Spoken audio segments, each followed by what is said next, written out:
თავბრუსხვევა ერთ-ერთი ყველაზე გავრცელებული ჩივილია, რომელსაც ადამიანები ხშირად სტრესს, გადაღლას ან დაბალწნევას აბრალებენ. თუმცა რა ხდება მაშინ, როცა ეს შეგრძნება წონასწორობის დაკარგვას, შიშ ან შრომის უნარიანობის შემცირებას იწვევს.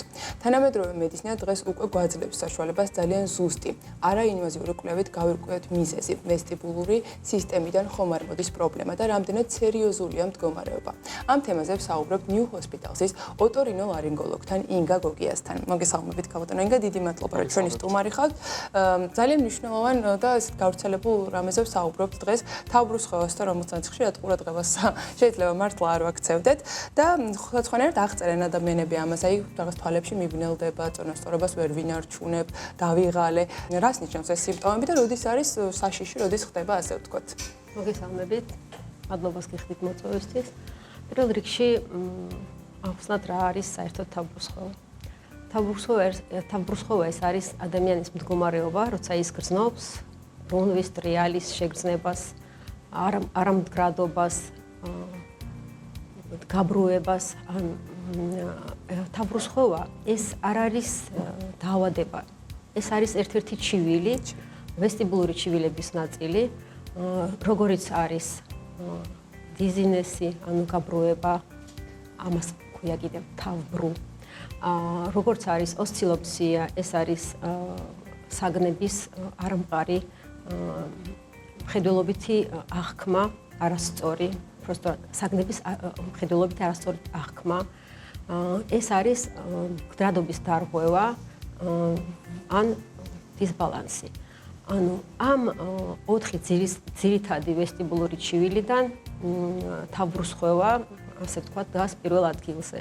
ეს არის ერთ-ერთი ჩივილი, მაგრამ თვითონ თავბრუსხვევას ამ ტერმინს იყენებენ როგორც ვერტიგოს, ანუ ტრიალის ბრუნვის შეგრძნება. ერთი კითხვა, რომელიც გამიჩნდა, რომელიც მეც ხშირად მიჩნდება ხოლმე, როცა პაციენტი ჩივის თავბრუსხვევაზე, არის ნამდვილი ვერტიგო და პაციენტები თავად როგორ აღწევენ. ახსენეთ ორი მნიშვნელოვანი განსხვავება, რომ თავად მოძრაობს სიცოცხლეში თუ შენ გარშემო ნივთები ოთახში მოძრაობენ. კიდევ როგორ აღწერეთ ხოლმე თავბრუსხვევას პაციენტები და რა დროს არის აუცილებელი ამას ყურადღება მივაქციო და რომელი არის დასაშვები, ასე ვთქვათ. ანამნეზის შეგროვების დროს ძალიან დიდ დროს ვუთმობთ ჩივილების მოსმენას, იმიტომ რომ ყველა ადამიანს სხვადასხვანაირად აღიქვავს და სხვადასხვანაირად გადმოგვცემს იმას, რას გრძნობ თავბრუსხვევის დროს. ზოგიერთი გვეუბნება, რომ მაქვს ტრიალის შეგრძნება, რომელიც ძლიერდება რომელიმე პოზიციის შეცვლის დროს, ან ადგომის დროს, დაწოლილის დროს. ეს არის ვერტიგო, ნამდვილი ვერტიგო. ეს ტერმინი გამოიყენებოდა ადრე, ეხლა უკვე ჭეშმარიტი ვერტიგო აღარ გამოიყენება, არის ვერტიგო. ზოგჯერ ადამიანები, პაციენტები გვიყვებიან, რომ ტრიალის შეგრძნება არ მაქვს, მაგრამ ვარ გაბრუებული, არამყარად გრძნობ თავს, წონასწორობას ვკარგავ, მიჭირს სიარული, სწორად. ანუ აღნიშნავენ დისბალანსს. ამითი ჩვენ შეგვიძლია განსაზღვრათ, ეს არის პერიფერიული პათოლოგია, თუ ეს არის ცენტრალური პათოლოგია, თუ საერთოდ არ არის არც პერიფერიული, არც ცენტრალური. ეს შეიძლება იყოს არტერიული წნევის დაცემის დროსაც, ეს შეიძლება იყოს რომ ზოგიერთი მედიკამენტების გვერდითი მოვლენების გამოც. ამიტომ ჩვენი ამოცანა არის განსაზღვრათ, რა ტიპის პათოლოგიასთან გვაქვს საქმე.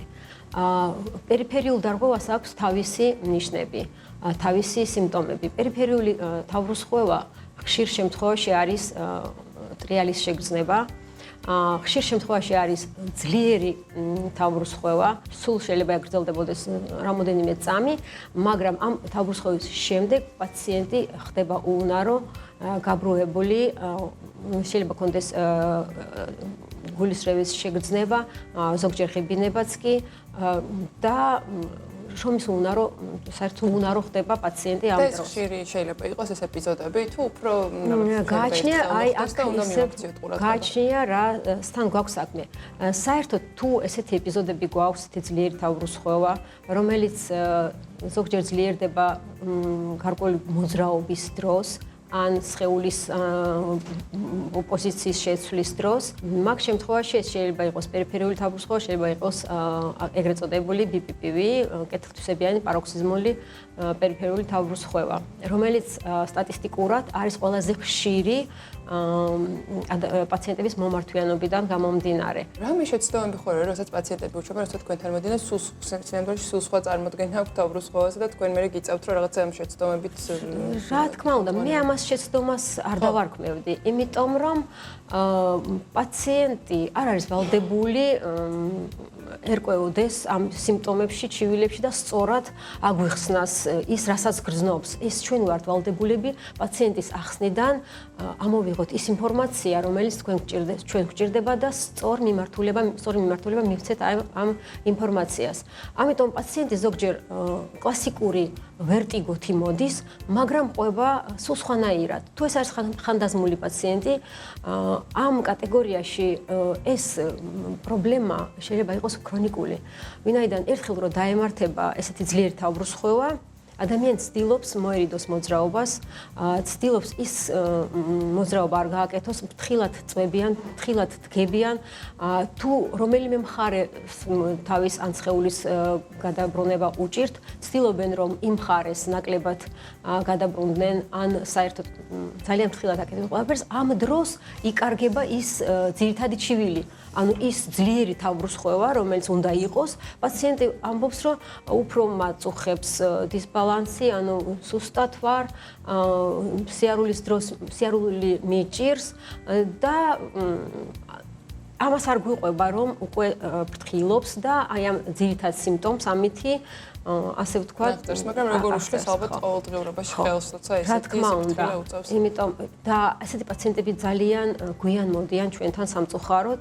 ამ დროს ჩვენ ვაკეთებთ კვლევას, თუ დადგინდა ეს პათოლოგია, რომელზეც ახლა მე ვსაუბრობ, BPPV, ზოგიერთ შემთხვევაში შეიძლება იქვე რამოდენიმე წუთში ეს პრობლემა მოგვარდეს. რა თქმა უნდა, ესე ადვილად ყოველთვის არ არის გართულებული შემთხვევებიც, მაგრამ თავარი ის არის, რომ პაციენტი ჩვენამდე მოვიდეს დროულად, რომ დროულად დავადგინოთ ზუსტი დიაგნოზი და დროულად დავეხმაროთ. რაც ახსენეთ ეს პათოლოგია, ხო? როგორ განიმარტება, რას ნიშნავს და პრესიარად როგორ გვარდება, რაც საინტერესო ნაწილია. ეს არის კეთილთვისებიანი პერიფერიული paroxysmally თავბრუსხვევა, ასე ქვია ქართულად. კეთილთვისებიანი, იმიტომ რომ ჩვენ შეგვიძლია პაციენტს დავეხმაროთ, განუკურნოთ და პაციენტი ზოგჯერ პირველი ვიზიტიდან მიდის უკვე ბედნიერი ექიმისგან. არა მარტო ხანდაზმული პაციენტების პრობლემა არის ეს. ეს პრობლემა შეიძლება დაემართოს ახალგაზრდებსაც. უფრო მეტად არის გამოხატული ქალბატონებში 45 წლის ზემოთ ასაკში. ჰორმონალური დისბალანსის შედეგად შეიძლება იყოს, შეიძლება კალციუმის ნივთიერებათა ცვლის დისბალანსის შედეგადაც იყოს, თუმცა ზუსტი მიზეზი ამ პათოლოგიის დადგენილი არ არის. აგრეთვე შეიძლება იყოს მექანიკური მიზეზი ამისი, მექანიკური ტრავმა, ძლიერი დარტყმა, რის გამოც ეს იწყება ეს დაავადება. ძალიან საინტერესო თანამედროვე კვლევის მეთოდი არის ვიდეო ნისტაგმოგრაფია. რომ მოგვიყვეთ, რას ნიშნავს ეს კვლევა და რა დროს გამოიყენებთ მას? თავიდან მინდა დავიწყო, რომ ვიდეო ნისტაგმოგრაფია არის ნაწილი ვესტიბულური კვლევის, სპეციალური ვიდეო სათვალე, რომელიც უკეთდება პაციენტს ამ კვლევის დროს, არის აღჭურვილი ვიდეოკამერებით. ეს ვიდეოკამერები აფიქსირებს თვალების მოძრაობას. თვალების მიკრომოძრაობები გადაეცემა კომპიუტერულ პროგრამაში და მერე ხდება ციფრული ანალიზი ამ მონაცემების და ჩვენ ვიღებთ აი ამ ციფრულ მონაცემებს იმისთვის, რომ ზუსტად დავსვათ დიაგნოზი. ხშირია ძალიან მეც პრაქტიკაში არაერთხელ შემოხვედრია პაციენტები, რომლებიც წლებით ცხოვრობენ ამ დაავადებით, აწყდებთ თავბრუსხვევები, ეს შვილის შეგრძნება ტინიტუსი, რომელსაც ვეძახით და ვერ ახერხებენ ამოცნობას, სწორედ რა პრობლემა აწუხებთ. ეს კვლევა ალბათ არის მათთვის ძალიან იმედის მიმცემი. რა თქმა უნდა, ნახეთ, ახლა თქვენ ახსენეთ შუილი, ეს უკვე ჩვენ შევეხეთ ვესტიბულური პრობლემების კავშირს ყურის სიმპტომატიკასთან. ძალიან მჭიდრო კავშირი აქვს აი ამ ორ პრობლემას, ვინაიდან ვესტიბულური და სმენის ორგანო არის განლაგებული ერთ სივრცეში, ერთ ორგანოში, შიგნითა ყურში. ერთი ნაწილი არის ვესტიბულური, მეორე არის სმენის ნაწილი, ამიტომ ხშირ შემთხვევაში ეს პათოლოგიები არის შერწყმული. როდის არის თავბრუსხვევა და სმენის პათოლოგია ერთმანეთთან დაკავშირებული?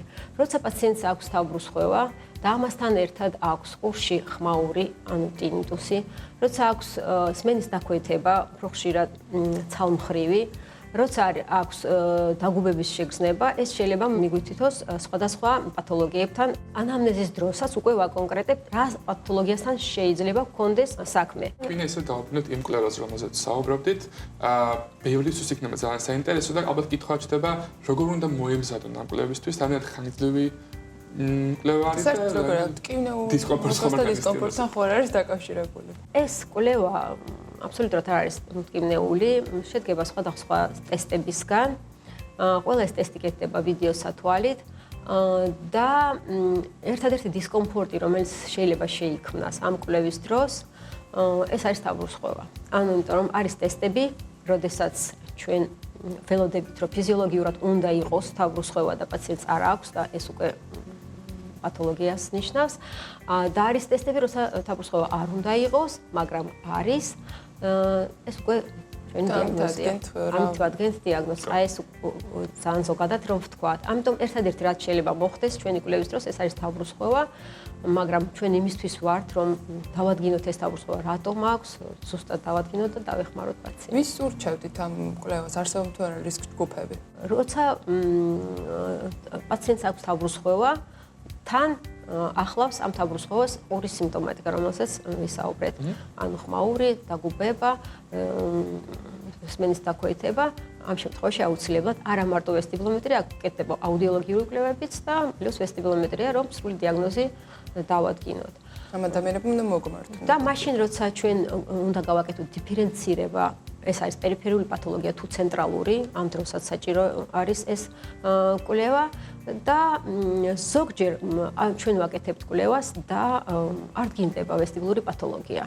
ჩვენ ვესტიბულომეტრიის კვლევა, მაგრამ ესეც არის შედეგი, იმიტომ რომ როცა არის გამორიცხული ცენტრალური პათოლოგია, მე როცა არის პერიფერიული პათოლოგია ჩვენ მიერ გამორიცხული, მაგრამ სიმპტომატიკა არის ესეთი დაავადებები, რომელიც არც ცენტრალურს ეკუთვნის და არც პერიფერიულს, ეს არის ფუნქციური თავბრუსხვევა, რომელიც სხვათა შორის რთული სამართავიც არის და ესეთი რთული პრობლემა, რომელიც აი ხანგრძლივი მკურნალობის შედეგი, მაგრამ გამორიცხვა არის დიაგნოსტიკისთვის ძალიან მნიშვნელოვანი ამ შემთხვევაში.